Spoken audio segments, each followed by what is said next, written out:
So we're here in a library, right? Right. This is the branch of the Boston Medical Library. Right. And I don't know another person around here that has a greater interest in the history of medicine than you do. So tell us a bit about how you came to be involved and what you're up to and historical. Well, the history of medicine is just fascinating just from a point of view of the art, the beauty of old instruments, the stories of people who've we come after, the ways they approach things, the lives they've lived. All of that is fascinating to me.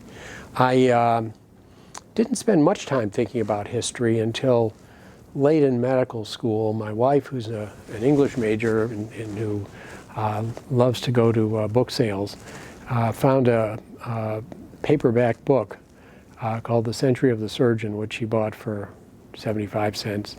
And I found myself reading it. It tracked the progress in surgery that occurred during the 1800s. And it was a very interesting story that just drew me in.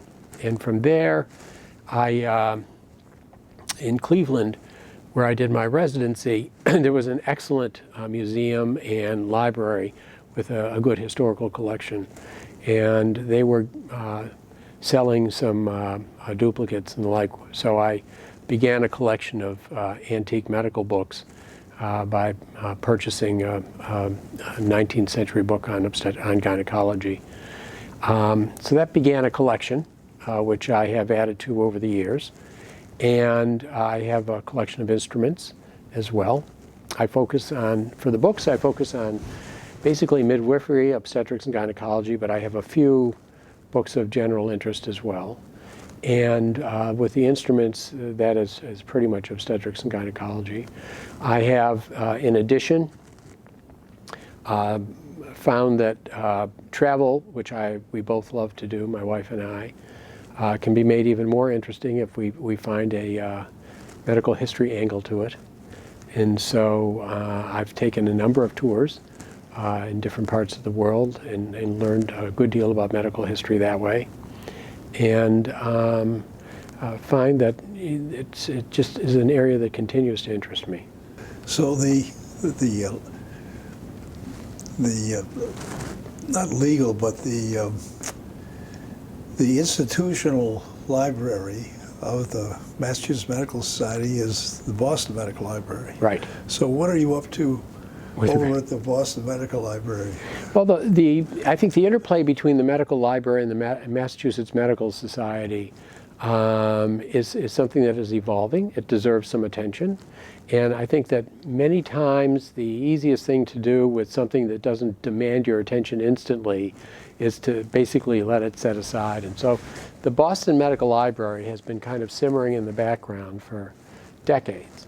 And there are a lot of opportunities there. There are a lot of ways in which we can get control of things and open up opportunities. I will say that there is a simpler relationship in Worcester between the Worcester District Medical Society and the Worcester Medical Library, which became part of the library at the University of Massachusetts Medical School. So there are relationships there, which I'm involved in, and there are relationships at the state level that I'm involved in as well.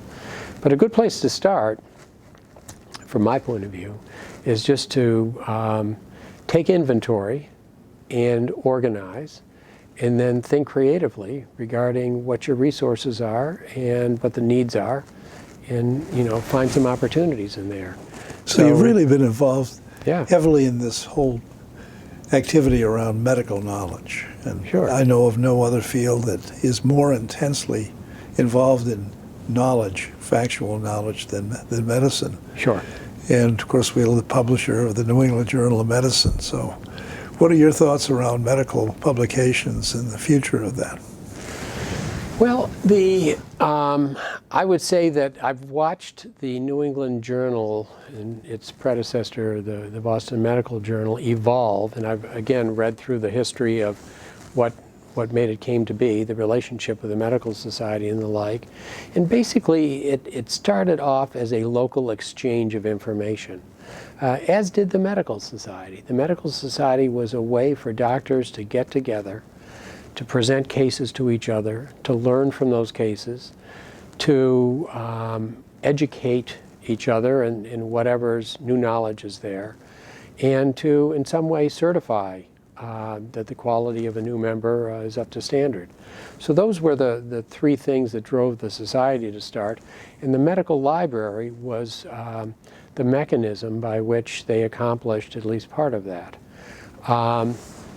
When the New England Journal came onto the scene, being more dynamic, it was something that was, again, an exchange of information. The earlier issues had a lot of local information regarding local meetings, regarding obituaries of doctors and the like. But as the New England Journal itself has evolved, it has gone from being a communication tool for the members of the Massachusetts Medical Society, and it has become a communications tool for medical researchers around the world. And over the past, I would say, 15 years or so, they've added to it commentary on health policy and some information for clinicians. But it has evolved into something that is a little different than it was initially. And it is, an extraordinarily successful publication that I'm very impressed with their ability to evolve with the times. And so they have moved from a paper publication to an online publication. They've evolved that publication. They're very thoughtful in the way they distribute information and what they make available to physicians around the world and the general public. And they've become one of the standard setters for quality in medical research. That being said,